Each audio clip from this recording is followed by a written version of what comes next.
After 14 weeks, it all comes down to this. The regular season has come to a close, and we have now entered the playoff portion of this season, starting off with the track that normally and used to be the home of the finale of the NASCAR Cup Series season. It is now the site for the Full Send Racing Series. Season 7 is now the site of the start of the round of 12 here at the beautiful Homestead Miami Speedway.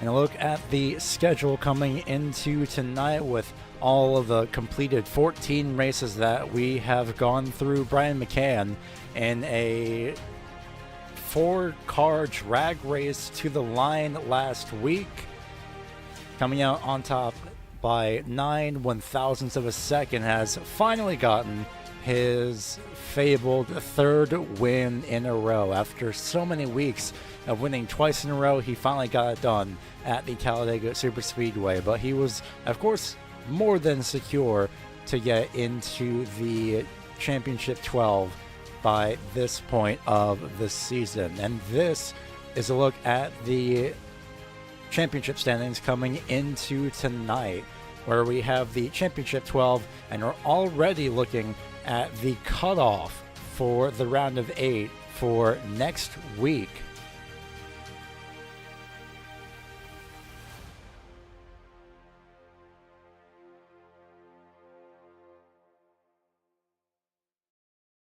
And the reason that we're already looking ahead for next week is because of how soon the cutoff is. considering it is pretty much, again, next week. But regardless, we still have to get through the Homestead Miami Speedway first, as well as running under the lights for tonight, racing under the lights, if you will. And this is going to be something that I am very much looking forward to, as we are just moments away from going to your starting grid. You see the lights have already come up around the beautiful complex here at Homestead. I think even in real life, they're actually working through some other things as well. But regardless, it's still going to be putting on a show here tonight. So waiting momentarily for the field to get gridded. And we'll see who is starting where here tonight to start off the round of 12 coming into the pretty much the second half of the season, if not the almost last quarter of this season. Pace car is sitting in pit road, although everyone is quite afraid to go into the pit road. There we go, and that is the first of our starters. I'll go ahead and bring out the starting grid for you here tonight. It is Brian McCann and Cameron Sarton on the front row, the two main drivers of this season. Start off on the front row, kicking off the round of 12, both of which are pretty much secure in getting into the round of 8 in a couple weeks' time. But again, anything can and will happen, especially in the these kinds of instances here for the more stressful part of the season. Travis Stark and Hunter Karsten start off in 3rd and 4th place, respectively. We're starting off on the next row. Rounding out the top 5 is going to be Michael Thorpe Jr., Tony Brent with a new paint scheme this week. He starts off in the 6th place position. Again, arguably the most consistent driver to not win a race this season. I say arguably. He has admittedly ran into a few issues in the recent weeks, but that has not stopped him from showing up and showing out when he has. Philip Chavez and Jonathan Burt start off on the next row behind them, 7th and 8th place respectively. Both Philip Chavez and Jonathan Burt consistent mainstays of the back portion of the top 10, and same goes for this next row to round out the top 10. Both William Duff and Ryan Lynch starting off in the 9th and 10th place position for both on the throttle racing drivers. Heberly Telemack and Larry Griffin start off in 11th and 12th. Heberly in the round of 12 last week, solidified his bid to get into the round of 12 last week by 2 points over Doug Pierce, who coincidentally starts off next to Zachary Lovelace. Lovelace starts off in 13th. Doug Pierce starts off in 14th place. And then rounding out the field is David McConnell, starting off this week in the 22.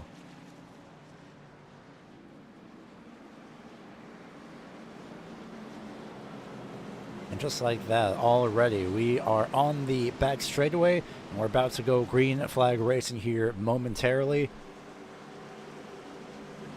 McCann and Sarton all over the rear bumper of the pace car, eager to get the race going, and I do not blame them any bit, especially considering the task that they have ahead of them. Both of them want to solidify their way into the championship 4, but first they have to make it through the round of 12. Pace car pulls off to the inside lane, and we are green flag racing here in the Full Send Racing Association round of 12 at Homestead.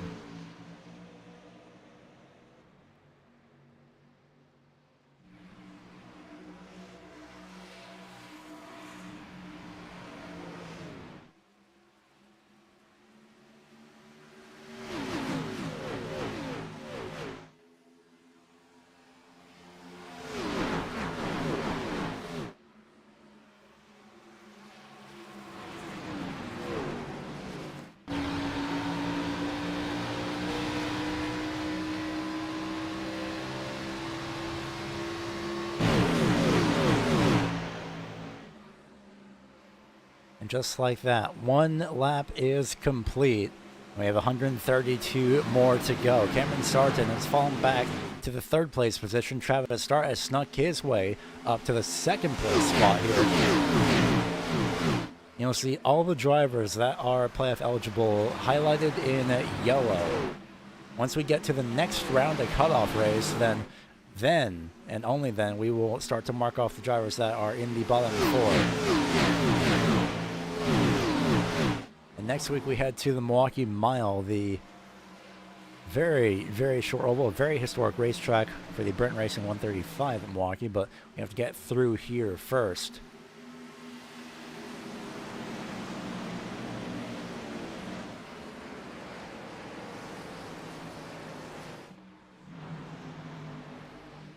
Drivers battling for the last portion of the top 10 stage ends at lap 35 for tonight. And all the way down to the inside was Jonathan Burt off turn 4, potentially having a few issues with grip on the exit of turn number 4, but nothing Lewis Save couldn't fix.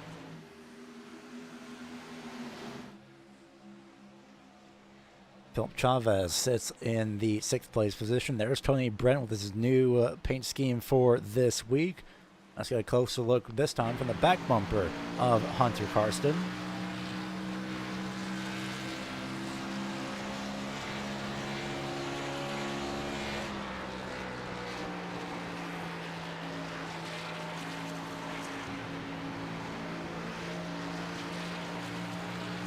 See Carson sliding up a little bit.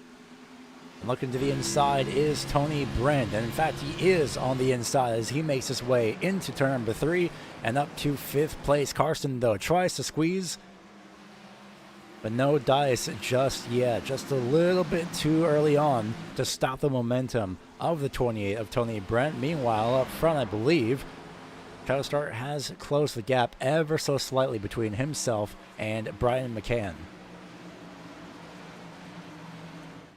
And with where everybody is running now, let's go ahead and direct your attention to the live points standings here as we move into the first portions of this event. You see pretty much everybody in the top 8 on track is in the top 8 in the championship standings. Lovelace, Heberly, and Ryan Lynch not having the best days just yet. William Duff is here. Is sitting in the 9th place position. Not sure as to why he's not being shown here, but he is here nonetheless. And the gap between Jonathan Burton and Heberly Telemac for the 8th place in the championship standings is already to 1 point. I said this at the start of the season, knowing full well that it would matter, and it does matter here especially.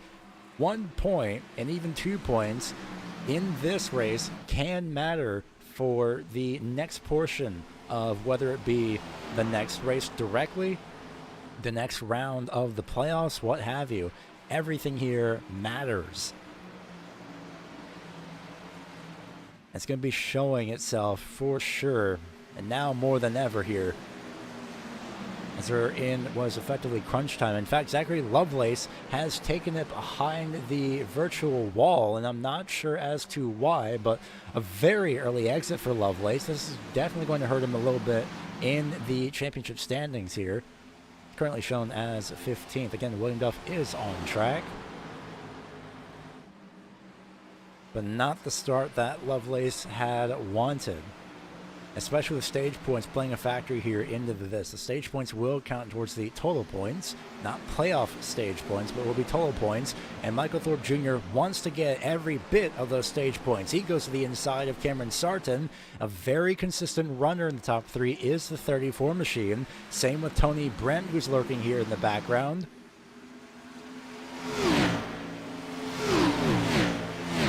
Again, stage ends lap number 35.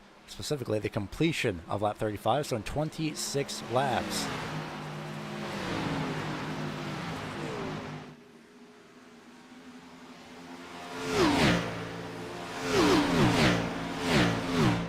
Watching the drivers go down the back straightaway through turns 3 and 4. Brian McCann and Travis Start have checked out for the moment. That's not going to stop Michael Thorpe Jr. from trying to play his hand at chasing down these top 2 drivers. Thorpe has been Again, a relatively consistent mainstay of the top 30 or top 5 in some of these races.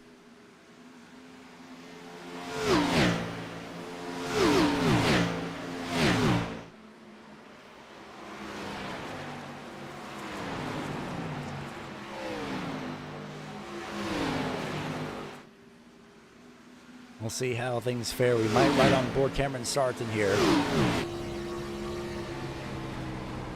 Cameron Sarton with the Jeff Gordon driver seat by the looks of it for this week.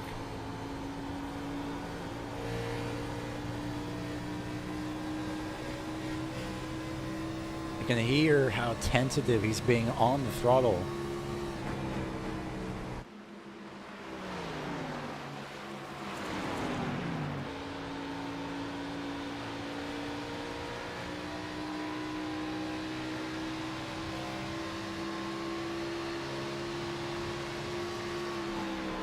Looking back from the rear, Michael Thorpe Jr. as he starts to very slowly make his way.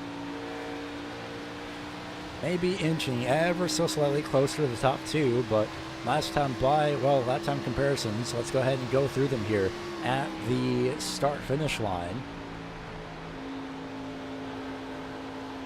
In fact, Cameron Sarton might have a little bit of a faster lap time, especially since he's going to make his way up to the inside. Through turn 4, down the back straightaway they go. Down the front straightaway, I should say, into turn 1. Running way up top is Michael Thorpe Jr. Lap times last time by, Travis Start was the fastest of the top 5. And look at Thorpe, he's not going to let this third place go away lightly. Back to the inside already. With just above 20 laps left until the stage, 21 laps left at the start-finish line. He'll try and clear the 1 of Cameron Sarton, but no dice at the line. And he'll follow right in the tire tracks of the number 1 machine. Moves up to the higher seam in the middle portion of the racetrack. Can't really find the grip. No doubt the dirty air from the 1 just did not help the corner entry, so Thorpe is going to regroup, reset, and try again to get that third spot.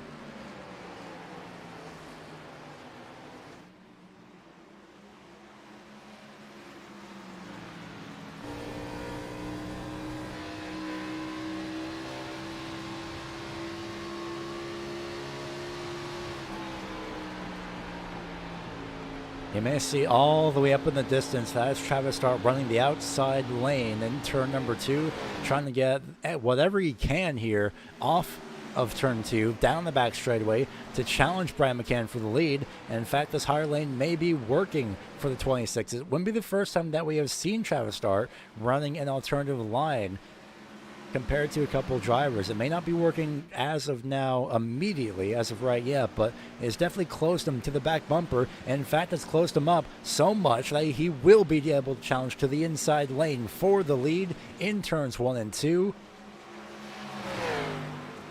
Trying to get, again, all the stage points possible here. Drag race down the back straightaway between arguably one of the most dominant drivers in this season and the league owner, Travis Start. He'll slide up to the inside as the 26, slide up higher a little bit, loses ever so slightly, just a little bit of amount of grip, tries to stick to the left rear fender down the front straightaway, and he'll be able to challenge again here. Look at the speed he's able to carry on corner entry, hard under the brakes, just to stay even with the 8 of Brian McCann. Drag race again down the back straightaway, and these laps are ticking by more and more, and the more that these two stay side by side, the more that could potentially bring in Cameron Sarton, Michael Thorpe, and Tony Brent. Dart slides up ever so slightly off the racetrack. He doesn't crowd the 8 of McCann, though, leaves space, and for the first time since the start of the race, lap led goes to the 26 of Travis Start, but the battle is not over yet. You saw the backfire out of these cars as they try and get off the throttle, slow the cars down to make it through the corners. And still they remain side by side here. Down the back straightaway, dead even into turn 3. The gap is still 1.7 seconds between these two and Cameron Sarton, who currently sits third. Travis Start not able to pull momentum on the inside lane, as McCann is able to carry that speed up on the middle groove. But even still, look at this corner entry from Travis Start. He's just able to stick it. He's confident with the inside lane. Potentially running the higher lane has saved him just a little bit that much extra of tires to use. McCann was running the inside lane for a few laps, so the tire wear could be ever so slightly different. And again, just sticking to the inside. You can see how close he is. In fact, I think both of them slid up the track just a little bit. Definitely Travis Start more than Brian McCann. Travis Start gives him all the room on the corner exit, but in the corners, he's not giving him any room whatsoever. 15 laps to go until the completion of the stage, and these two are still side by side. 1.6 seconds is the gap between these front two and Cameron Sarton. And granted, this is all just for only one extra point, but again, this matters. Especially for Travis Start, he definitely wants to secure that spot into not only into the round of 8, but potentially even the championship 4. But off turn number 4, Brian McCann was able to carry the momentum enough on the outside lane. Travis Start may have used up too much of his tires, and he has fallen behind the 8 of McCann for now. But considering how long these two were able to stay side by side, I don't think this battle is quite over just yet. We'll have to keep an eye on things and see how, if Travis Start is able to catch up. Hamberley Telemac battling Larry Griffin for the 9th place position. 88 again has made it into this round of 12 by 2 points over Doug Pierce last week at Talladega. A dramatic 4-wide finish, if not technically 3-wide by the time we got to the start-finish line, but still an exciting finish nonetheless between Daniel McConnell, Brian McCann, Travis Start, and Hamberley Telemac. That is the race that the 88 needed, and this is the race that the 88 needs as well, especially same goes for the 17 of William Duff. Dave McConnell, 22, says, well, no, and dives his way to the inside. Look at this, 4 different cars using about 4 different lines through turn number 4, as they're all scrambling for these last 2 spots in the top 10, currently being occupied by the 77 of Larry Griffin. And look at that, too much speed actually by the 77 into turn 1, leads Griffin into the outside wall, able to hang on to it though, dives down to the inside. It should not be enough for any steering damage. One would think, especially 77 would hope, he would find out down the back straightaway, sends it to the inside. Telemac is comfortable up on the outside lane, not really wanting to move an inch. And despite hitting the outside wall in turn 1, it is Larry Griffin, I think, barely at the start-finish line for the 9th place position.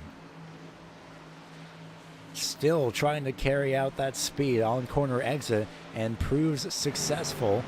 Just barely, although it was not enough time though. The 88 was just able to put the nose there up to the outside. Griffin is able to power onto the inside lane. Will he slide up to protect from the 88? Indirectly, yes.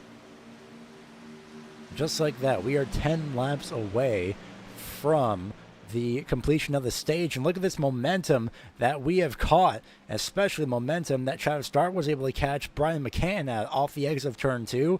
Just like that, immediately and very quickly is able to clear the 8 of Brian McCann off turn number off turn number 2 into turn 3. And now it's time to reverse of what we had just seen earlier. This time it's Travis Start up on the outside lane, although this time he's using the outside lane, not just sitting one car width above the 8 of Brian McCann, and he clears Brian McCann off turn number 2. Remember when I said about resting, regrouping, and trying to go at it again? You see again the backfire. That is how much these drivers are out of the throttle here, as opposed to being on the throttle. And it's very fascinating seeing how much these drivers are lifting off the throttle. The backfire, especially at night, where you can clearly see just how much these drivers are lifting. They're not downshifting, but they are lifting by a huge amount, just to keep the car under control. Let's ride on board Brian McCann for a lap around Homestead before we get to the end of the stage here.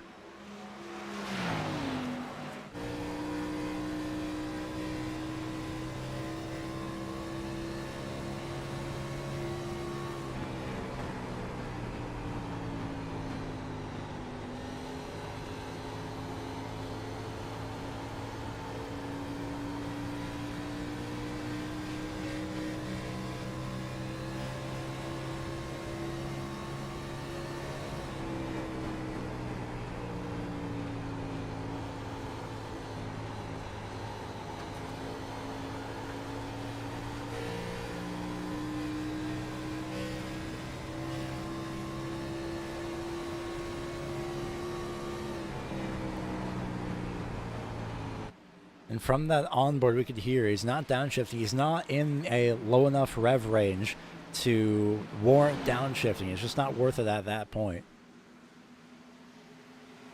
And even then, if you're running so slow to the point that you are downshifting, you might need a change of tires.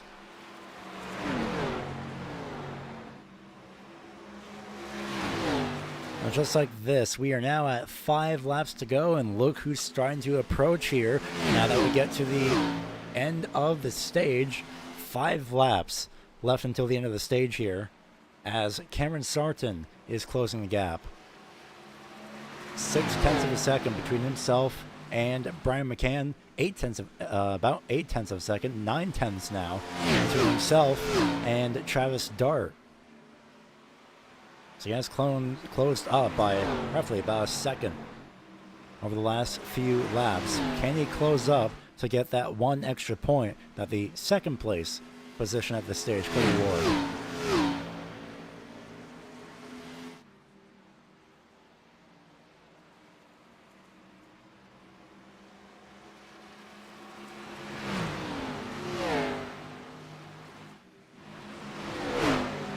Side-by-side battle for 4th place, and just like that, it's immediately finished up. At least I say that. Tony Brent thinks otherwise. He'll dive down to the inside of Michael Thorpe Jr. in the 34. These two battling for 4th place by the end of the stage here.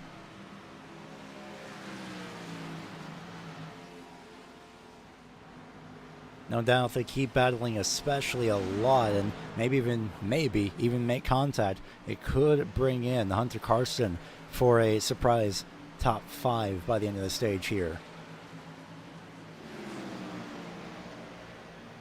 There is Brian McCann. We haven't really seen anyone able to necessarily challenge Brian McCann's pace for to the point where anyone can consistently stay in front of Brian McCann for long periods of time. We've seen it with Cameron Sarton and Zachary Lovelace at the Red Bull Ring, but we haven't necessarily seen it during a full race for the most part. 2 laps left in the stage. This is the battle for the stage win. Just off screen, ever so slightly, is Travis Dart as he leads. Brian McCann trying to close the gap to the best of his abilities. Tony Brent and Michael Thorpe Jr. battling for 4th place. We'll catch up with that battle here as we come to the final lap of the stage. No cautions at the end of the stage, just points awarded. And so far, it might prove successful for the 26 of Travis Dart, although leaving the inside way open like that could put him at risk of losing that 1 point. Granted, it's only 1 point, but we've seen how much 1 point or 2 points can matter. Dart protects the inside lane. Through turns 3 and 4 they go. And with a very successful win of the first stage, it's Travis Dart, Brian McCann, Cameron Sarton, your top 3. Tony Brent is successful. He gets 4th place, 5th place for Michael Thorpe Jr., 6th for Hunter Carson, Philip Chavez 7th, 8th Jonathan Burt, 9th is David McConnell. Correction, 9th is Ryan Lynch, 10th is David McConnell. Now that we have the stage out of the way, it is now time to focus on the rest of the race. Now that everyone can relax a little bit You can't really relax for too long. That's the key thing here.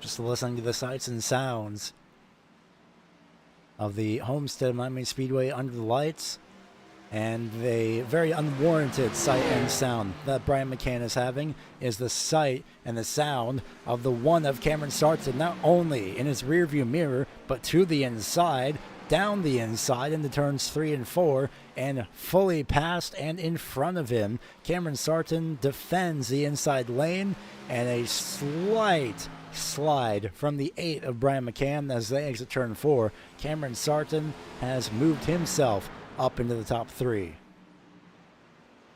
Correction, the top 2.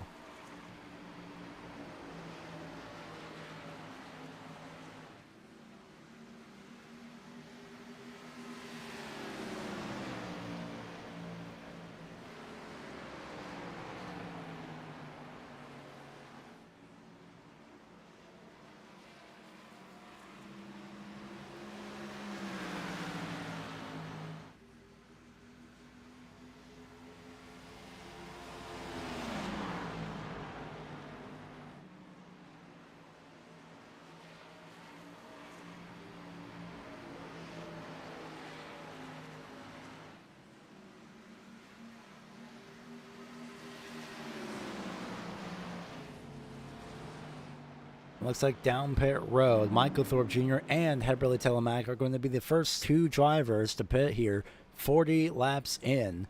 And of course, leave it to Michael Thorpe Jr. to have the unfortunate spot of a pit road just behind the camera. But Heberly is also into pit road. No doubt, 4 tires and fuel for both drivers. You see the left side's going, I was going to say going down. In fact, Michael Thorpe Jr. has pulled it behind the virtual wall. And a second surprise retirement. Michael Thorpe Jr. has, despite completing this stage and seemingly not having any issues, he is the second driver now.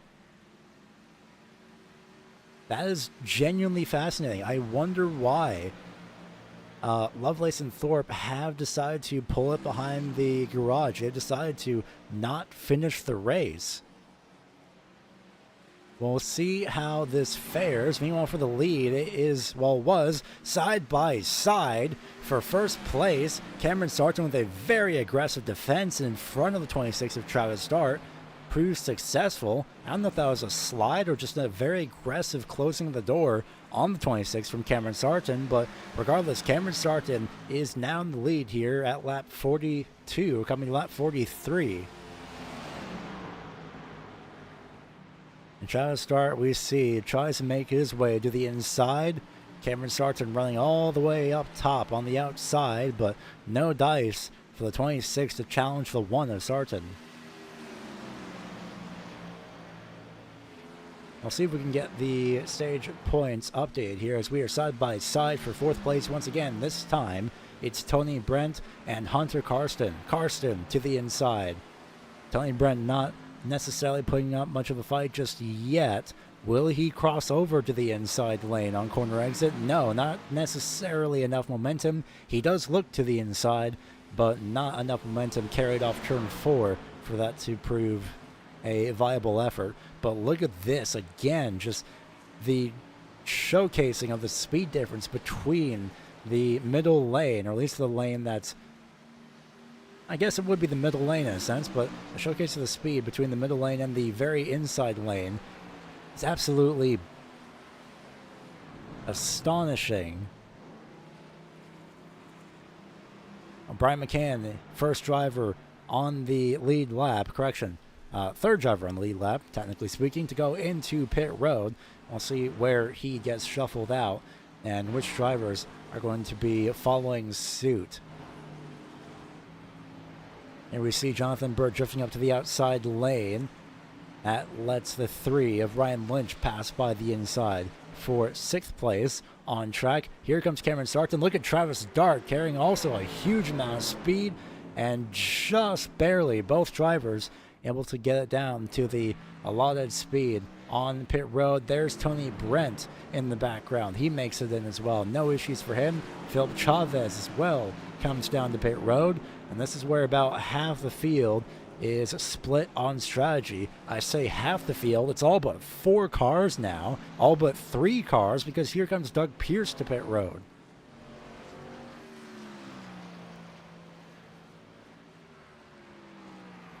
Now, one would probably be correct to wonder at this point, what do the top 3 drivers do?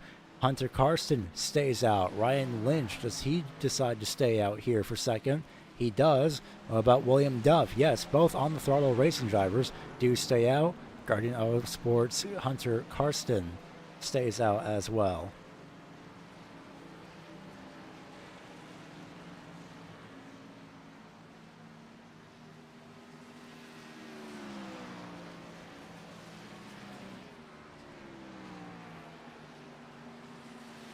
Do we see a move to the pit road this time by for Hunter Karsten? No, he's going to try and potentially bank on the caution. What about Ryan Lynch in the 3? He also decides to stay out. What about, well, yeah, even William Duff, he also stays out. This is quite fascinating. No doubt these drivers trying to bank on the caution. Travis Dart in pit road for a second time. Did he get a pit lane speeding penalty last time by, or did he forget something? No, it looks like it was a pit road speeding penalty. No fuel, no tires. This is going to cost the 26 big time here. We'll see. Sits on pit road for 15, 16, 17, 18, 19, 20, 21, 22, 23, 24, 25, 26 seconds, 27 seconds. I believe a pit road speeding penalty here in iRacing is at least a 40-second stop and hold penalty. We're at 35 seconds now. There's Hunter Karsten in his pit box. 38, 39, 40. No, he's just sitting in his pit box. This is absolutely astounding. I genuinely don't know what's happening with the 26. If it was damaged, then we would have seen it. There goes Hunter Karsten out. He'll shuffle his way up back to about 6th place for the moment. It's been a minute, and Travis Dart is still sitting in pit road.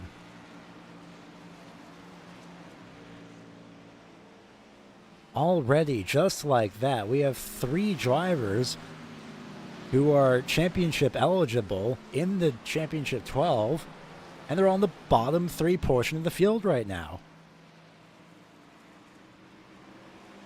And throughout all of this, Ryan Lynch and William Duff still have not yet gone to pit road, utilizing the convenient timing of the on the throttle portion of our banner, no doubt, on the timing bubble.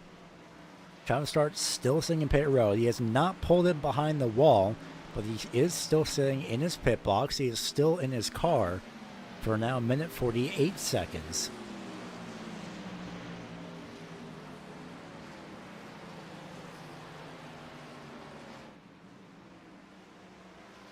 Ryan Lynch does not want to go to the pit road yet. No doubt these two end up deciding to go to the pit road. They will go down the pit road together as they are a part of On the Throttle Racing.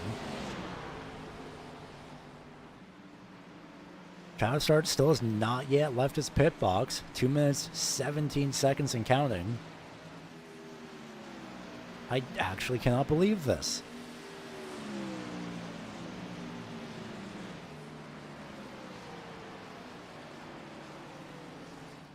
We'll see if we can get your point standings updated here as of the completion of the stage. In fact, we can show you the live point standings as things are right now. So let's go ahead and get that up on your screen. Travis Dart's almost been 3 minutes, still sitting in pit road. And this is taking into account the current stage points. Ryan Lynch, because he is leading, would technically automatically advance into a secure spot into the round of 8, but we'll have to wait and see how things shake out here once he goes to pit road. Same goes for William Duff, but regardless, Brian McCann would be net leader at 1,068 points. At this point, I'll just skip the 1,000, but Cameron Sarton second with 52, Tony Brent 35, William Duff also 35 as he currently sits second, Hunter Carson 31, 30 for Philip Chavez, 29 points for Jonathan Burt, and then Travis started 1,029, 1,028 for Heberly Telemac, Zachary Lovelace 1,026, Michael Thorpe Jr. 1,023. I know I was going to skip the 1,000 portion, but I just decided to pick it up right there. But very interestingly, for Jonathan Burt and Travis Start, they are tied. Jonathan Burt could, if he gets one more spot, immediately put himself ahead by, granted, only 1 point, but he could still put himself ahead of Travis Start and have a couple shock exits, if you ask me.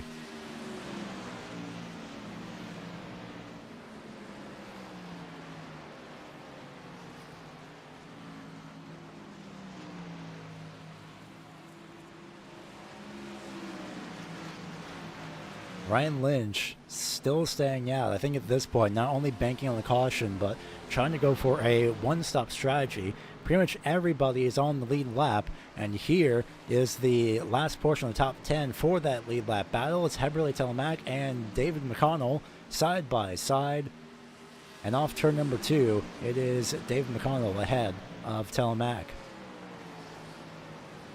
Brian McCann, Cameron Sarton side by side. These two know each other so insanely well. Same goes for the 33 and 34 of Zachary Lovelace and Michael Thorpe Jr. respectively. Those two are also known to just hover around each other on the track very conveniently.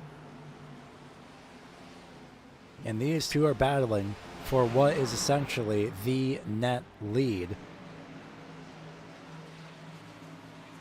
as both drivers are quite a ways away ahead of Tony Brent, who could be net third place after everything is said and done. But the main question is, when does Ryan Lynch and William Duff, when do they decide to come to pit road?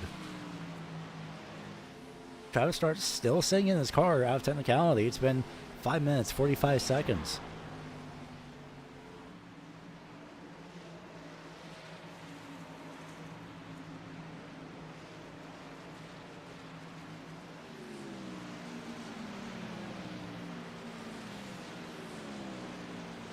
We are closing in on the halfway portion of this race. That'll be about lap 67.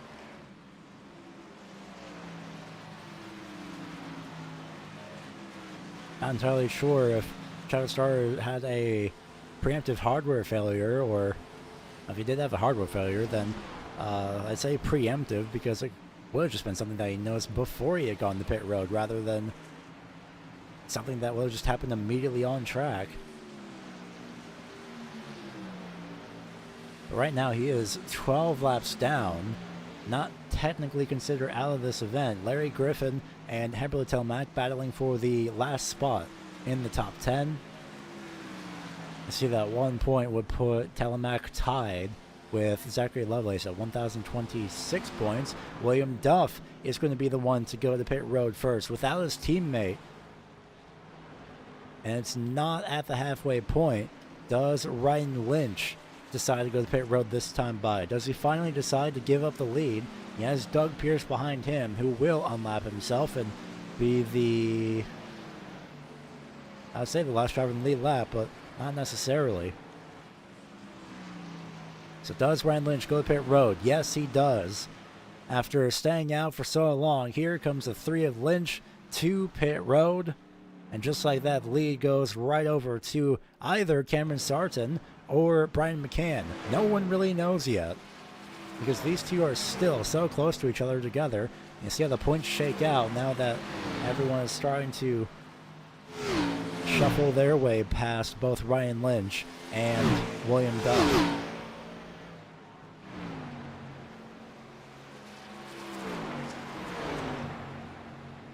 Closing in on the halfway portion of this race. It is lap 62 here at the Homestead 200. The battle for the lead is not over just yet. And even still, if it was, Brian McCann is relatively stable, and he's definitely going to make his way in on points already. Cameron Sarton wants to be doubly sure that he secures himself a spot into the round of 8. Because if he doesn't, in fact, these two might have a position switch here to showcase the difference between these two. But coming into this race, Cameron Sarton's at 1,000, correction, taking the stage into account, 1,027 points for Cameron Sarton. That is not as of current position, but that is taking the stage into account. 1,027, which would put Cameron Sarton at a huge risk of being around the elimination point of the top 8. Because these are 2 rounds each, they're so rapid fire, it is borderline overwhelming for these drivers, no doubt.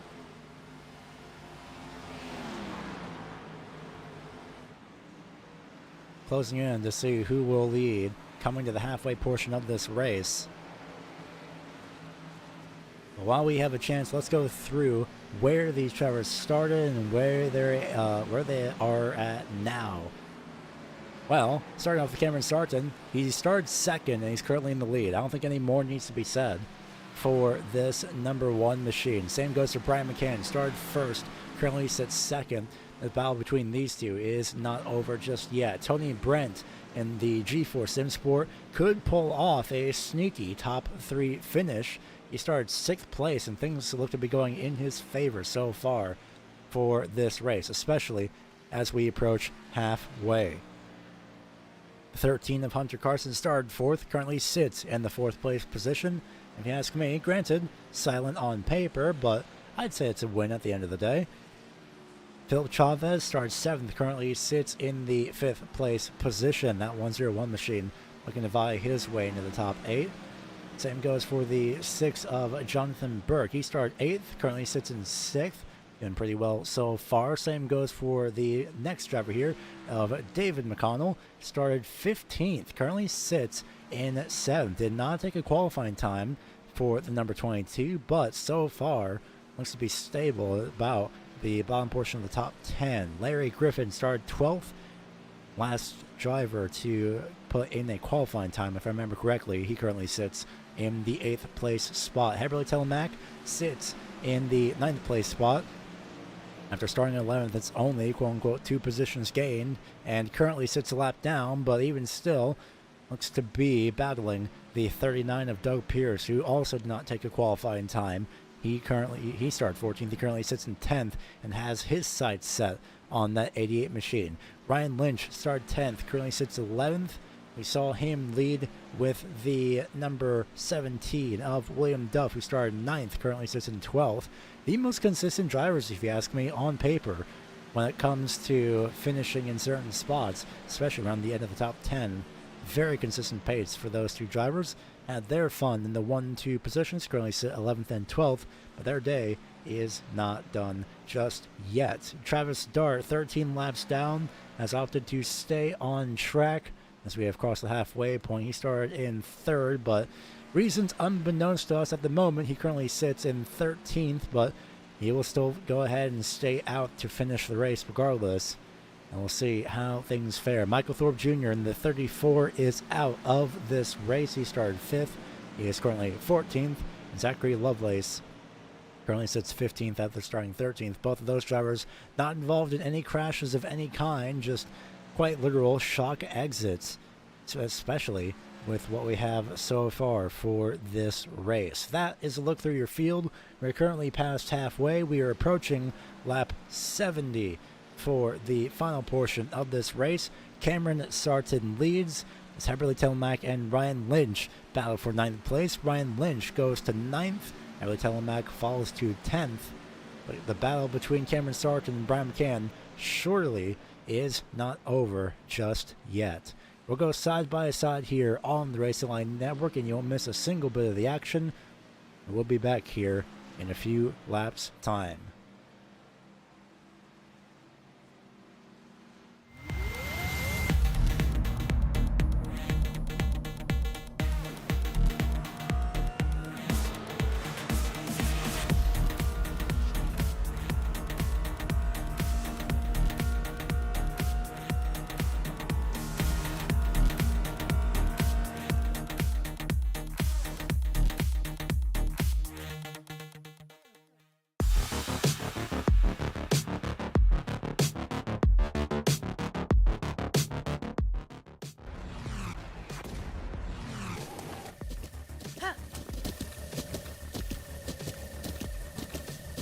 With the Butt Kicker Gamer 2, what you see and what you hear is what you feel.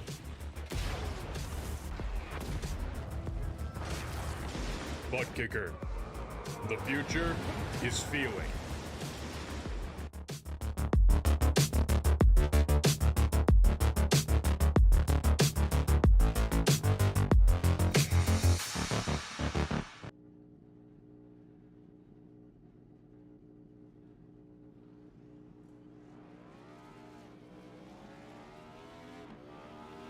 Here at TWRS, we're always here to help our squad when they need a little push in the right direction. That's just who we are. We're a beautifully diverse group of goofballs dedicated to driving fake race cars as fast as possible. And we continue to push each other to the front using the power of nonsense.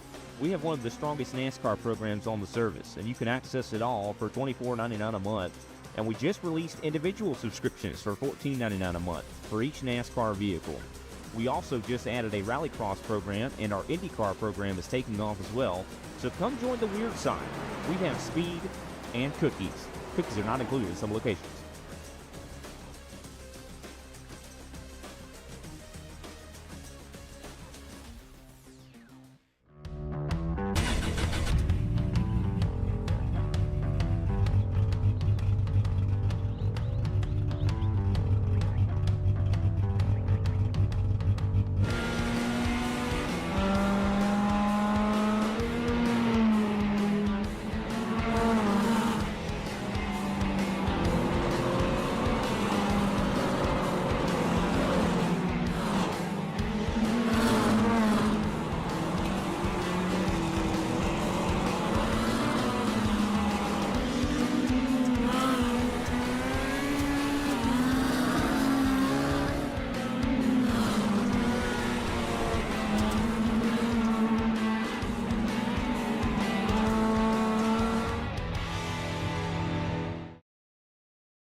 We are back live here at the ever so famous Homestead Miami Speedway. This is the 7th season of the Full Send Racing Series, and where things stand in terms of the championship standings coming into this event has changed just ever so slightly. But coming into this event, this is what we had in store,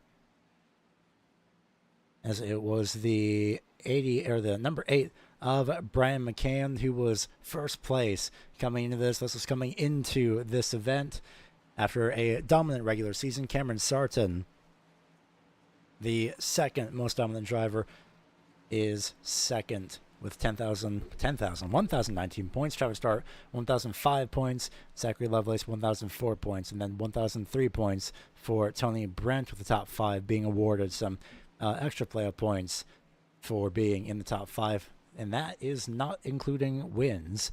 And then we have Jonathan Burt, Hunter Carson, Philip Chavez, William Duff, Ryan Lynch, Hamberley Telemack, and Michael Thorpe Jr. all coming into this race tied at 1,000 points.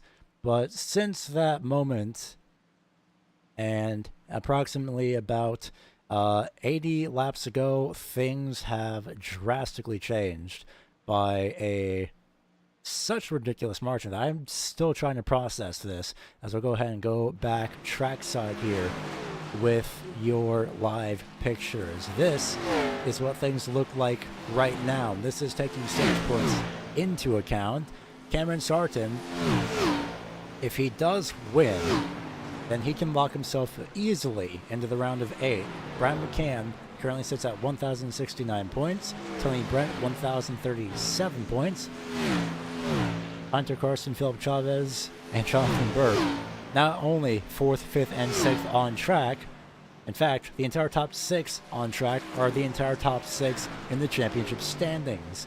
Travis Start, for some reason, still unbeknownst to us, had sat in pit road for a ridiculously long time, enough for him to go 14 laps down. It was not a penalty. He did not crash. He did not have any damage, but now he's sitting very dangerously close to the cut line at 1,029 points, tied with William Duff in 8th place as of right now. Zachary Lovelace, you see, is 9th in the championship standings. He was the first driver to just pull it behind the garage after running pretty much up until the completion of the stage. In fact, not even that. He ran until lap 7 and had some sort of exit. So not sure, again, the reasoning as to why Lovelace had to leave.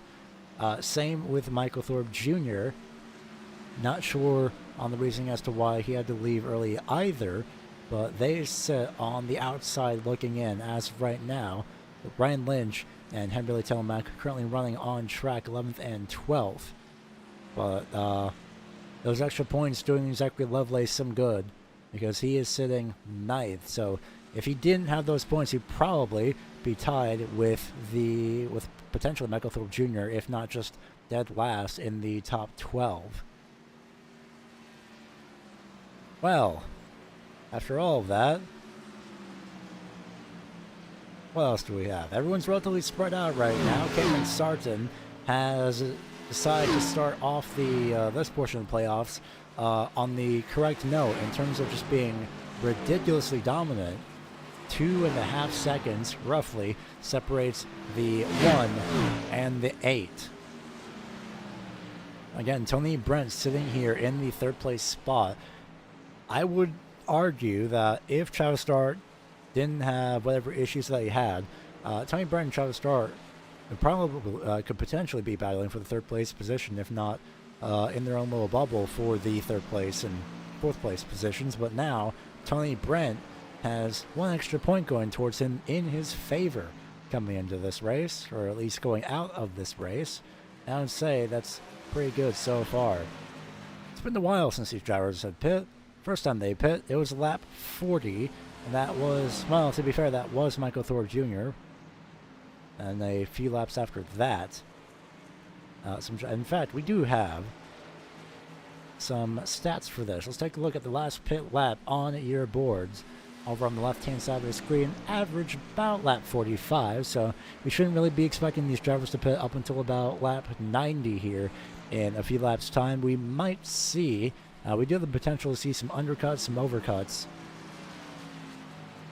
No doubt Ryan Lynch and William Duff trying to do some overcuts, but did not necessarily play into their favor.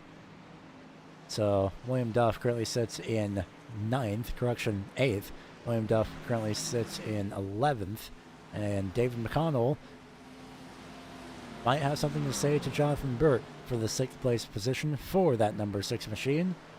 Gap is closing between those two. It was 4/10, and now it's, I was about to say it's 6/10, and now it currently sits at 4/10 of a second as they go down the back straightaway into turn 3. 2 drivers did pit 5 laps ago. It was both Ryan Lynch and Hamberley Telemack, 2 laps down for both those drivers respectively. no doubt hoping for some sort of a caution or something to happen to get them back into the loop and have a little bit of an advantage, or at least put everybody here on the same page, save for Travis Start.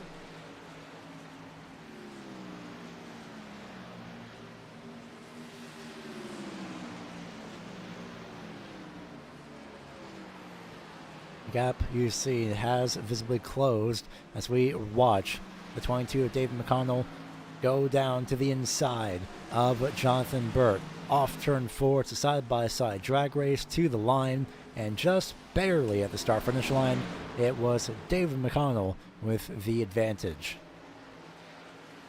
But we still have, give or take, just over, well over 33 laps to go, about 43 laps if I'm looking at this correctly. 44 laps, that was close. William Duff has also started to sneak his way up to the number 6 machine, and in fact he snuck his way up so quickly that we can't necessarily get an onboard shot. Down the front straightaway they go. Jonathan Burt has fallen now to 8th place position, but I wouldn't say that's necessarily a bad thing for the 6.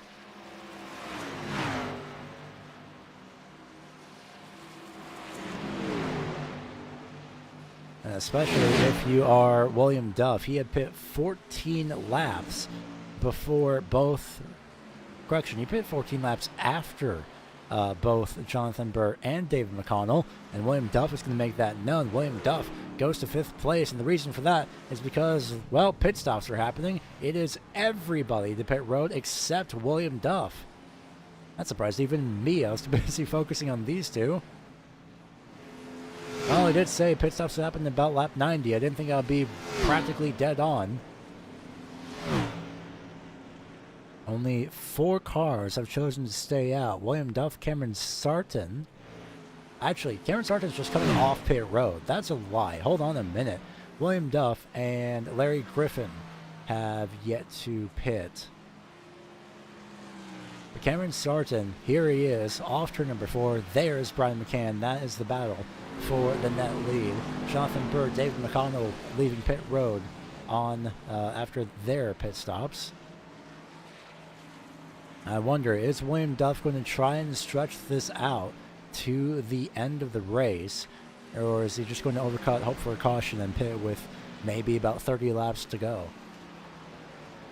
Only time will tell. Larry Griffin into his pit box. Oh, the 101. Now Philip Chavez slides. He saves it. Just holds on to it. Hits the infield. Goes up into the air. But he just holds on to it. We were that close to having a caution come out. We saw it as it happened. Let's start off on the back straightaway here. The 101 to Philip Chavez pushing so hard. We saw it as it happened. And the back end of the car just stepped out from under him. He just holds on to it. Hits the inside, the infield, goes up into the air, but holds on to it. Wow. Let's take a look at that one more time. It's a right-in car.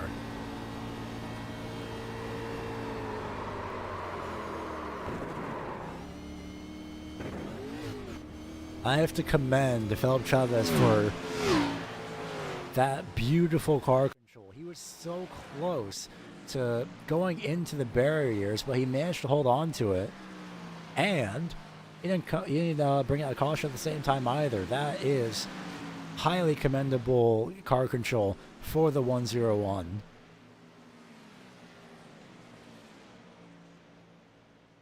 Taking a look at the field as it goes by the front straightaway here, and wow, he just caught unintentionally the 77 of Larry Griffin having problems of his own. Not sure what's happening with pretty much everybody today. Where's Cameron Sarton? There he is.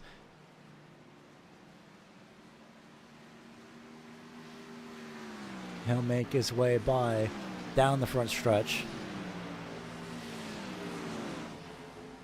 And once again, starts another lap. 38 laps to go here at Homestead. Firmly under the lights. And still a long ways to go. William Duff has not pit yet. He is one of the only drivers here to have not pit. We had talked about Larry Griffin. He did go to pit road 3 laps ago. Philip Chavez looks to the inside. This is not for position between at least William Duff and the 101 and the 17, although there is a battle between Philip Chavez and Jonathan Burt here for the 7th place position.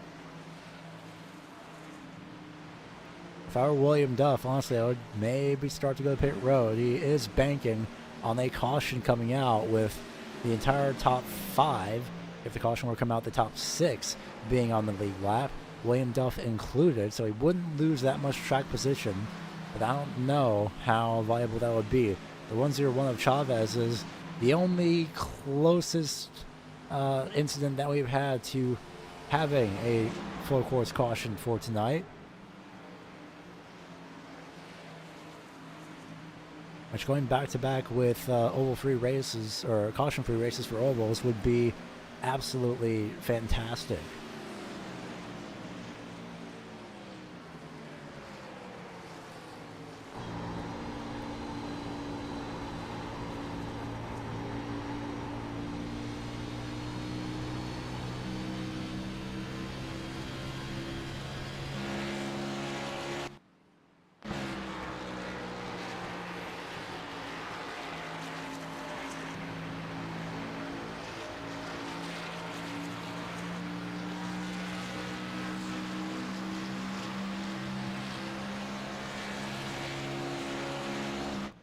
And we see the move to the inside by Jonathan Burt on Philip Chavez. That is for P7 on the racetrack. Let's go ahead and bring up the points. Where would this place both of these drivers? Burt and Chavez side by side on track.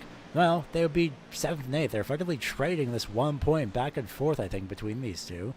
100, yeah, they're effectively trading this 1 point between each other. There's Chavez start.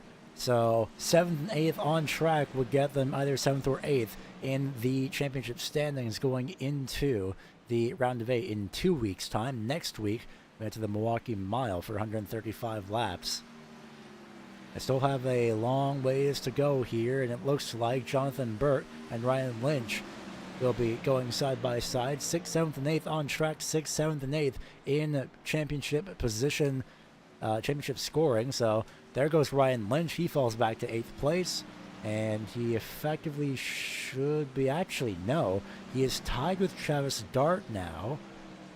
So this is a slightly precarious position for Ryan Lynch, a little bit.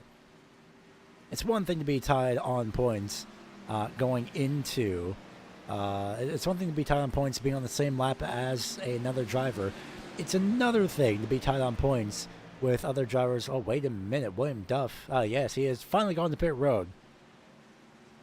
So I'm dropping multiple positions. I was a bit concerned there for a second, but luckily it's just a routine pit stop for that number 17 machine. Paying so much attention to 7th through 8th on the racetrack that that slipped past the radar. But back to the original point, where it's one thing to be tied on the tied on points with a driver that's on the same lap. It's another thing to be tied on points with a driver who is, checks notes, 12 laps down at minimum on you. And that just showcases the consistency that has paid off for Travis Dart in the latter portions of this season, that he can afford to be 12 to, well, 14 laps down in total to the leader and still be 7th place in the championship standings. It's not the most calming thing, but he still does have at least those extra points available to him. Same with the stage points going into the Milwaukee Mile for next week. If he does get a stage win, then hypothetically he could really secure himself a spot on points alone, but we'll see how things fare. And in fact, speaking of being secured on points alone, I don't believe anybody would be, aside from the winner of the race, if they are a championship 12 driver,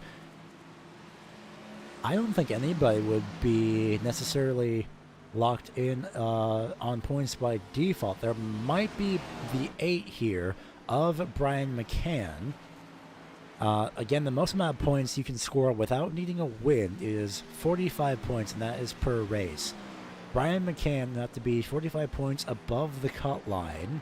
As of now, Brian McCann is 41 points above the cut line, so he does not mathematically advance to the next round, although if he gets so much as maybe about a 6th place or higher going into the Milwaukee Mile, he should be able to mathematically advance himself.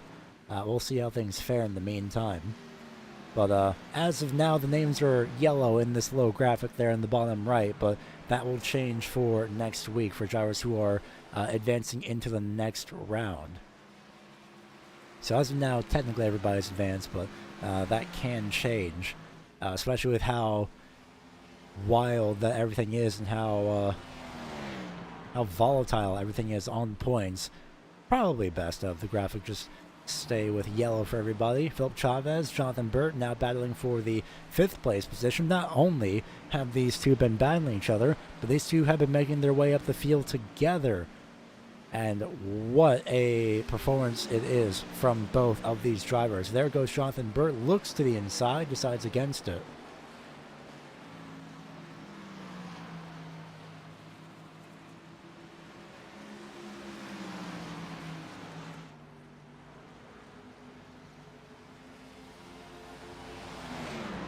No doubt, both of these drivers deserve their praises, especially for the performance that they've been giving off this race so far. The sixth car in 6th place. Now with 25 laps to go at the start-finish line, a lot can still happen, but this could just be a run to the end like it was for Talladega. Although for Talladega, we had 4 drivers all the way out the pace because 3 of them sped, and one of them got just a bad pit entry, I believe. If not, at least 4 of them sped. So they're on their group of their own by the end of the race. That didn't stop Talladega from being Talladega and providing a entertaining finish as always.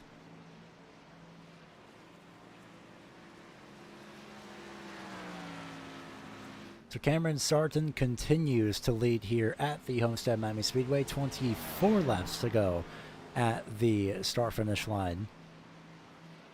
And so far, so good. I said earlier that, which might have been the commentary's curse in hindsight, I did say earlier that Travis Start is effectively probably one of the drivers that is effectively able to challenge Cameron Sarton and Brian McCann.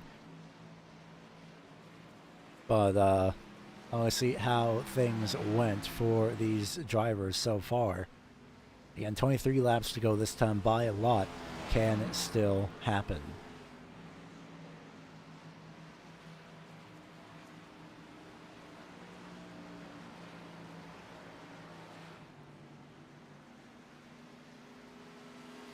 And while we have a chance, we might take a second side-by-side break here.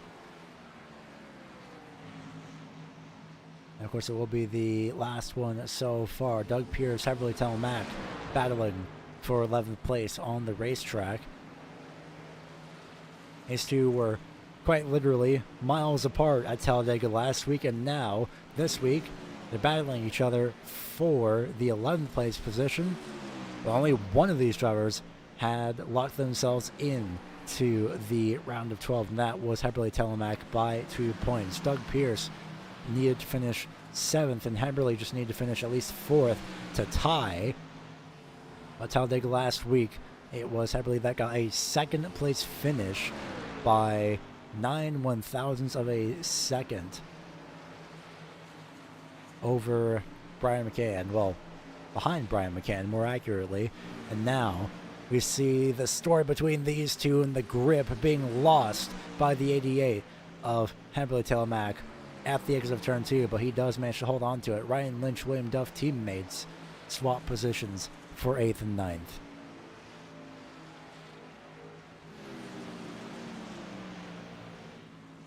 Well, with 20 laps to go, instead of going for a side-by-side break, let's listen to the sights and sounds of the racetrack here at Homestead.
Those are the sights and sounds of the Homestead Miami Speedway under the lights here with 17 and a half laps to go. And Jonathan Burt might want to double check his mirrors because David McConnell is closing the gap rapidly. Last time by the start-finish line, it was only 0.02 of a second difference. Advantage to David McConnell, but this time by, Jonathan Burt, his tires may have been worn off. These two have pit the same lap. They're on the same strategy. And to the inside goes David McConnell up to 6th. And last time by at the line, it was a 0.2 of a second advantage going to David McConnell, although Jonathan Burt is able to capitalize on sticking with the 22 machine because David McConnell had lost grip there off turn number 2 and into the infield pit road. Hold on a second, or the infield pit access road. That is the 88 of Haberly Telemac. I had to pause and wait for a second to see if the engine was still running. What happened to the 88? 34 laps and nothing effectively went wrong. Let's go ahead and take a look back to see what happened to the 88 here. Entry of turn number 1.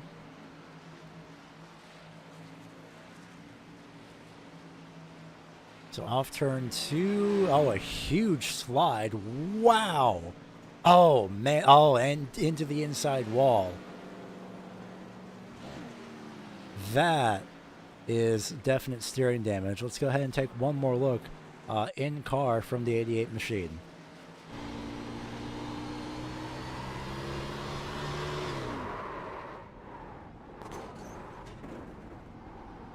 Well, is that steering damage? Yeah, that looks like it. In fact, if you listen closely, you might even be able to hear the tire being knocked out of alignment. But that is the... you know what? That may not be the day done to the 88. We'll see. Heberly could still salvage at least 1 point over Travis Start, depending on how bad the damage is. And iRacing is required and optional repairs. If the required repairs is a short enough amount of time, Heberly could still finish ahead of Travis Start. That 1 point can help at least a little bit. It could be a 4-point difference between William Duff versus a 5-point difference. And very minimal, yes, but it is better than nothing. In fact, Travis Start's in pit road as well. What is happening today? He ran for 60 laps, so he's doing a standard pit stop. That explains a lot. This is the closest battle on track here. 6th, 7th, and 8th. David McConnell, Jonathan Burt, William Duff, down the back straightaway, all three of them go. William Duff looks to the inside to pick up a couple extra points. Well, 1 extra point, more accurately.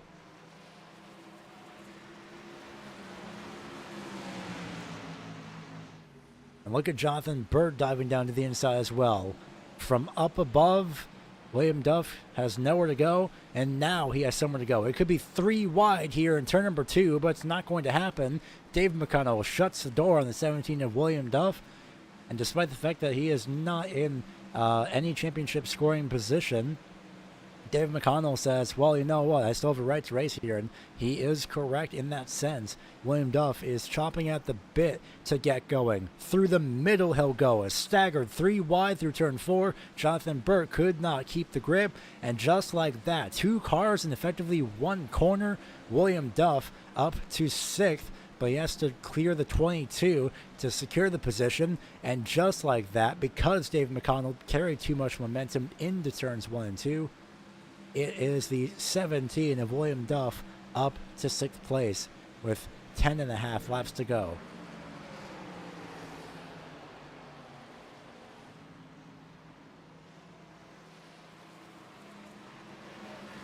Ten laps to go officially now that we cross the start-finish line.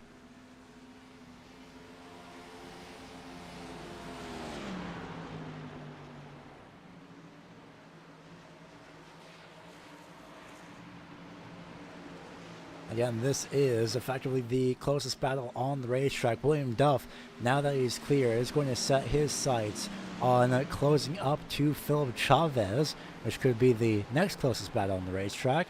Jonathan Burt and Dave McConnell separated by about 0.4 of a second.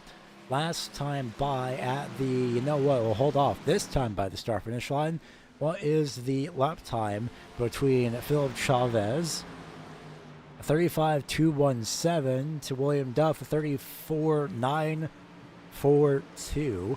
A huge advantage going in favor of William Duff. He could get a top 5 here, and if I'm not mistaken, this could be his first top 5 of the season.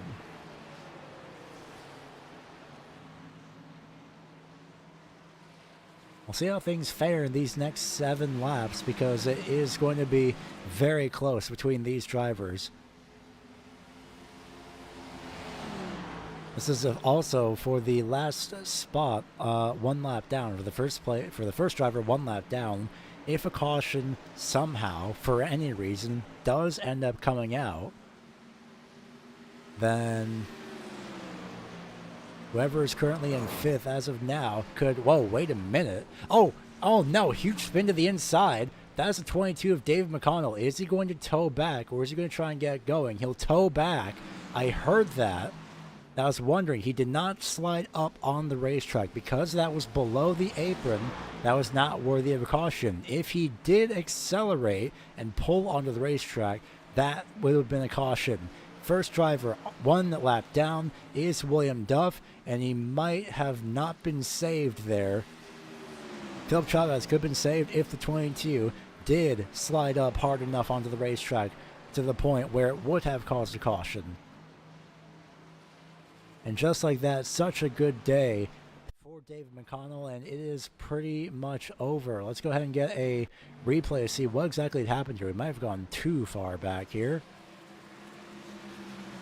Let's try this one more time. Exit of turn number 2. Is it the same thing that Hadley Telemac had? Kind of, although more of a fishtail. Tries to hold on to it. He was out of the gas, but nose first into the inside wall. He was that close to coming back up onto the racetrack. So very commendable for David McConnell to hold on to the brakes and not cause a caution. 5 laps to go at the line, and I think William Duff just scraped the outside wall as well.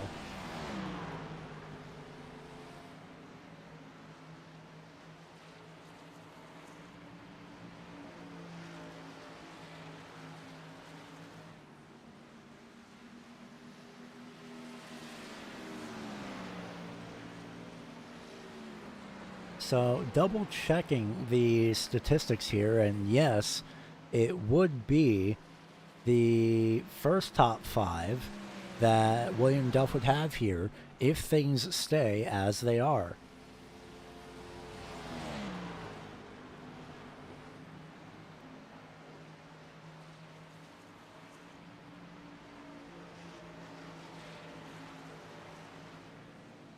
So this is absolutely fantastic for the number 17. Again, if things stay as they are. a lot can happen in these next, well, 2 laps, really. 3 laps to go up the line, and with a 4.3 second gap, it is Cameron Sargent out in front, out in full force, kicking off the starting portion of the playoffs here in the Full Send Racing Series. And he could potentially, in 2 3/4 lap time, or 2 1/4 laps time, lock himself into the round of 8 and breathe at least a little bit of a sigh of relief. And the positions have swapped between Travis Start and Heberly Telemac. Heberly, no doubt the required damage is longer than anticipated, sitting in the pit box for the past 7, nearly 8 minutes.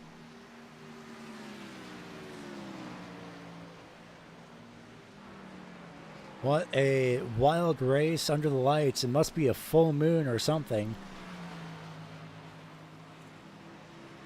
But whatever is happening, it's definitely well enough for Cameron Sargent. This time by, you see the flag being waved. White flag this time by. This race is officially another caution-free oval race. And not only that, after qualifying on the same row as Brian McCann, this number 1 machine has shown multiple times throughout this season, but even more so here, that yes, obviously someone can challenge Brian McCann for the win. And he is kicking off the playoffs with an emphatic statement. The one of Cameron Sargent advances to the round of 8 here at the Full Send Racing Series. Brian McCann second, and Tony Brent has not crossed the start-finish line just yet.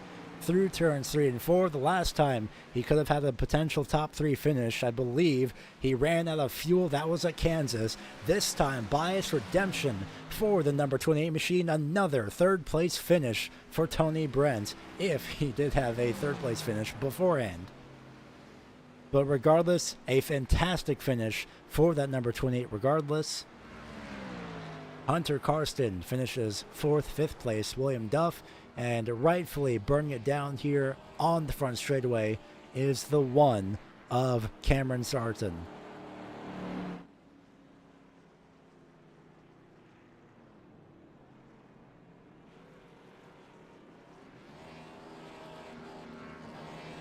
As Cameron Sargent burns it down, let's go ahead and showcase your finishing results here for this evening. It was, of course, Cameron Sargent with an emphatic statement to kick off the opening portion of the playoffs. Cameron Sargent advances to the round of 8 with this win. Brian McCann second, 3rd place Tony Brent. We'll talk to those top 3 drivers here in a few moments' time. Hunter Karsten finishes in 4th place, another top 5 to his name, and 5th place it is William Duff, his first top 5 of the season. Jonathan Burt finishes in 7th, 8th place. Ryan Lynch, Larry Griffin finishes in 9th, and rounding out the top 10 is Doug Pierce. Rest of the field is David McConnell, and to a certain extent, your drivers that were not able to finish. David McConnell had pulled it behind into the virtual garage after hitting the inside wall off of turn number 2. Still finishes in an 11th place as Travis Start finishes 12th place after, I'm going to have to ask him about that. What happened there with the sitting in pit road for about 15 laps.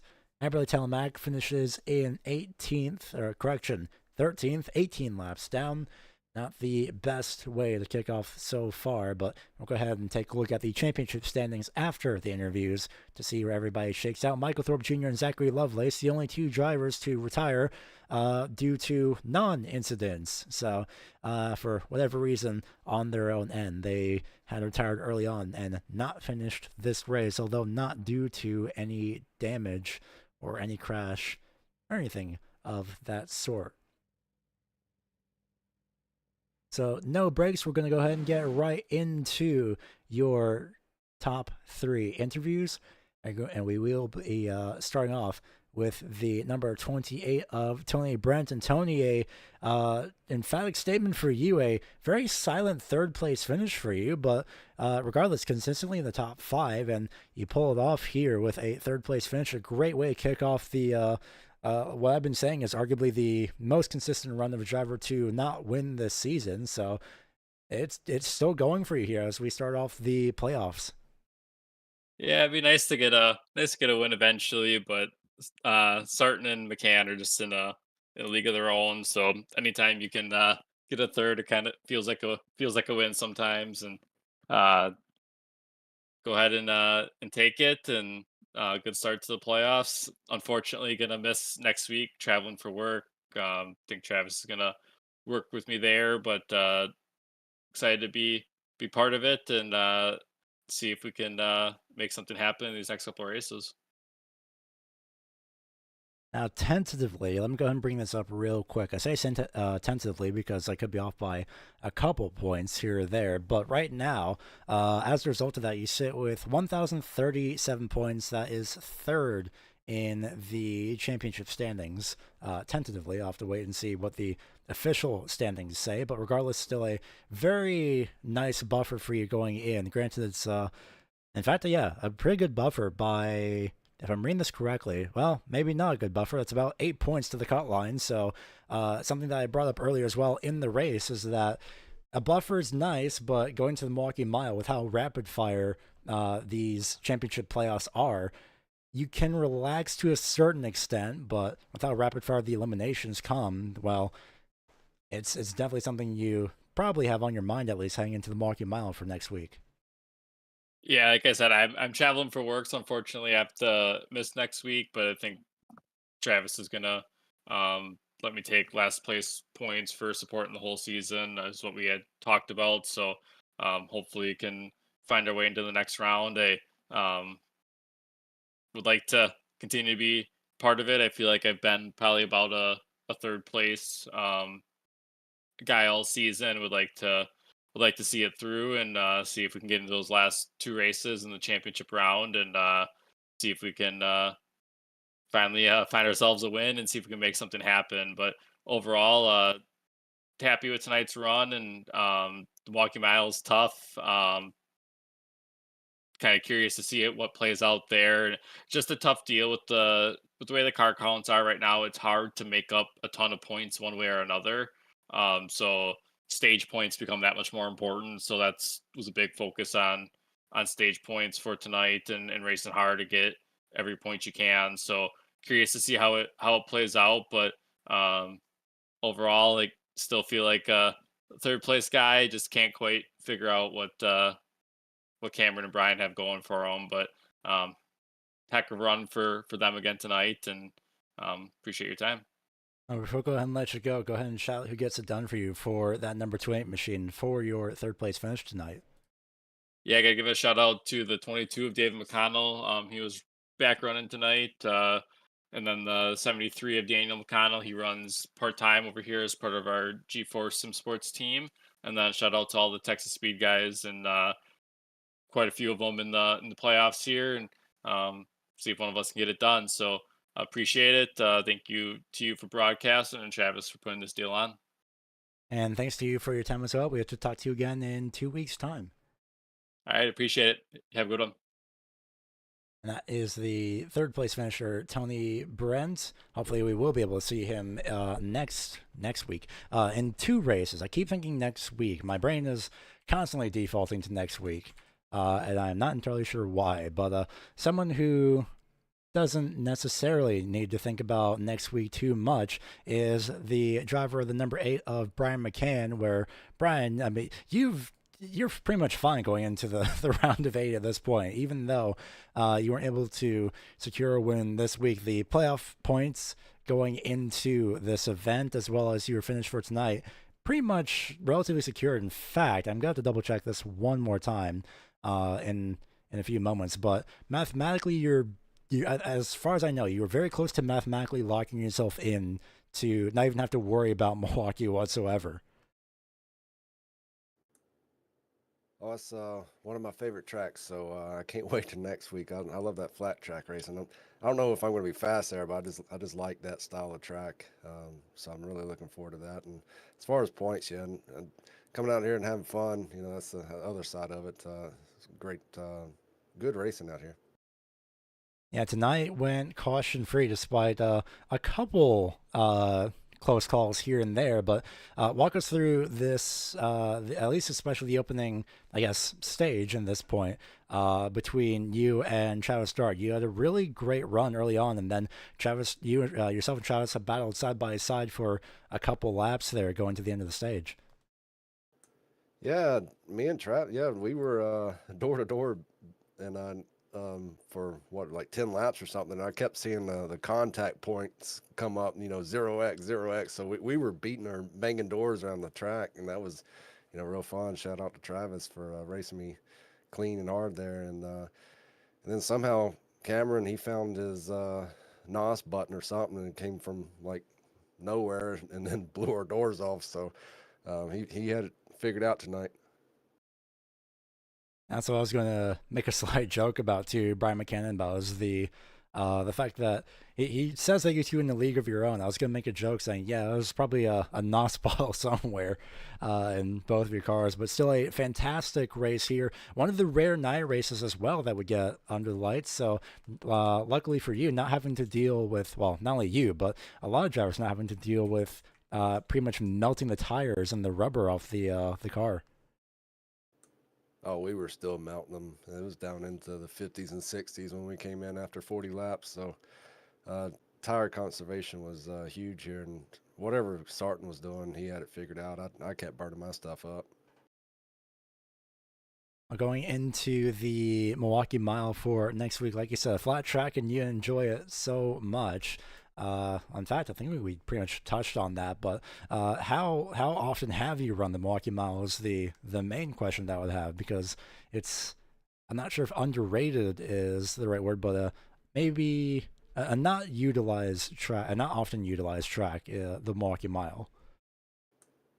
I've only probably got somewhere between 5 and 10 actual races on it, but that I can remember. But I just like the oddball tracks, the ones that you don't get to run often. Like you run in Charlotte's all the time, your Texas and Homestead, and when you get one of those odd tracks thrown in, I like that. Before we go ahead and let you go ahead and shout out who gets it done for you for that number 8 machine. Yeah, my family, Travis, and everybody else who puts on this league. You for doing the broadcasts, race admin keeping the eyes on us, drivers for showing up, and our sponsors. Huge shout out to them. They make it happen. Thank you. And thanks to you too. We hope to talk to you again next week. That is the second place finisher of Brian McCann. And now we move on to the race winner of Cameron Sarton, who luckily does not have to worry. Technically, you don't even have to show up next week for running the Milwaukee Mile, but an emphatic win for you here tonight under the lights at Homestead. And no doubt a sigh of relief, especially going into a track like Milwaukee. Yeah, get a stress-free next round. So I haven't really raced Milwaukee that much. So good thing I don't really got to think about it when you just go out there and have some fun. So it was a good race, put everything together finally from qualifying on, and off we went. One of the rare one of the rare qualifying appearances for you as well ended up putting you on the same front row with Brian McCann as well. And go ahead and walk us through how the tire life was for you, where Brian had said that you guys were still melting the tires, but even still, under the lights, it should have helped at least a little bit. You were able to run down both Travis Dart and Brian McCann early on the first half of the race. Yeah, I was getting smoked by him the first 30 laps. I was kind of just managing my stuff, and I was like, eventually these things gotta like fall off like a cliff, and they really never did. So I realized I could start pushing just a little bit more, and that's when I started to catch them, and kind of took that idea into the last two kind of quote unquote stages there after the pit stops. So it was weird. I don't know if it was because of nighttime, but they just didn't. It never really got loose other than the first two laps, and if you could just kind of manage on the first couple laps, unlike Travis, you could get away with it and really just control the race the rest of the 40 lap run. That's absolutely fascinating as well. You say some drivers haven't, you really couldn't get loose. There are a couple of drivers who did have a few of those moments, which is genuinely unfortunate. So it seems like the grip for some of these things is brutal to say the least. Yeah, it was. I don't know how they're getting loose after a couple laps into the run. Like, I mean, you could, but you'd have to really gas it up and drive it out the corner. So there's just no need to do that. You could just kind of manage it on the bottom, and even up top, you could gas it off after the first 15, 20 laps. So just about managing your stuff, you could do that. You'd be fast. And fast indeed is what you turned out to be. So before we go ahead and let you go ahead and shout who gets it done for you for that number one machine. Yeah, shouts to mom, dad, grandma watching. Yourself up in the booth. I'd say John and my Ghost Racing teammate, but he never shows up, so he gets a bad shout out. Josh for putting it on, and we'll go relax next week, not think about it, and get ready for the other rounds.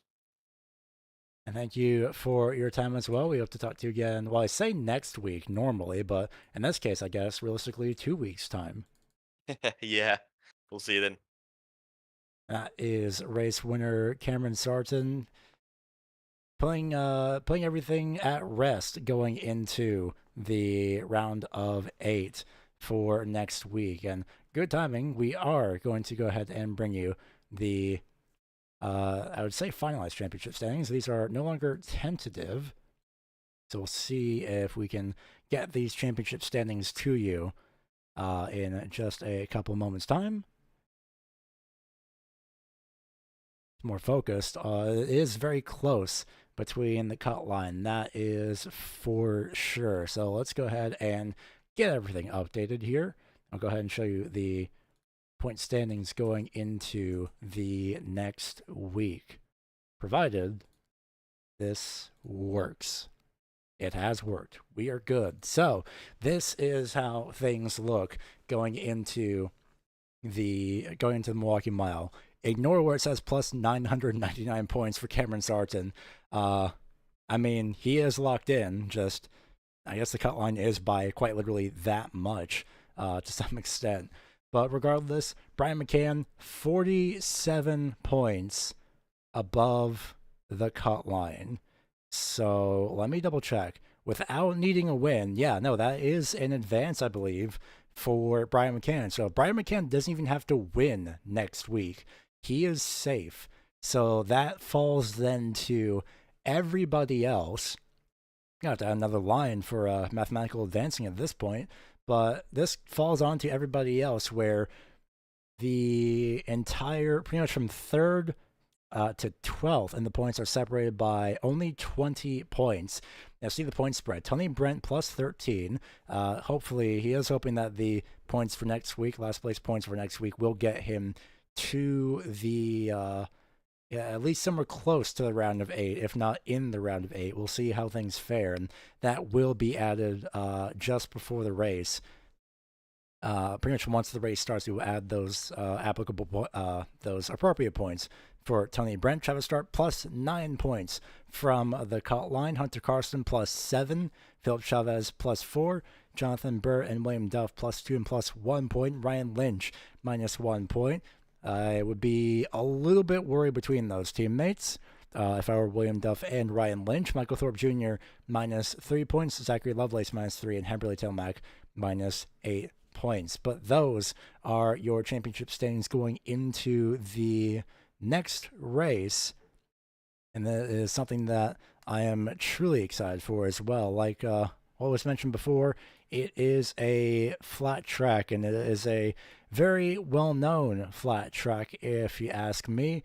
It is the Milwaukee Mile with 135 laps set up for these drivers to face with this flat track. 135 laps is the cutoff of the round of 12. After this race, only 8 drivers will be making it into the next portion of the season for the round of 8 to figure out where they will be heading into the run towards the round of 4, where the races after the Milwaukee Mile are Phoenix and Auto Club. So let's see how this flat track treats these drivers, especially in the ever so brutal sun here at the Milwaukee Mile. But that does it for tonight at the virtual Homestead Miami Speedway. Shoutouts to iRacing for being the simulation software used that you have seen tonight. ATVO being the absolutely wonderful graphics program that we have used. I say we, even though this is only just me, but we being the collective we for all of us who do this just for fun, or even just to bring you various leagues around the iRacing service. And thanks to you, of course, for watching. Thanks to the Full Send Racing Series for allowing me to broadcast the season so far up to this point. And we will see you next week at the Milwaukee Mile. Good night from Homestead Miami Speedway.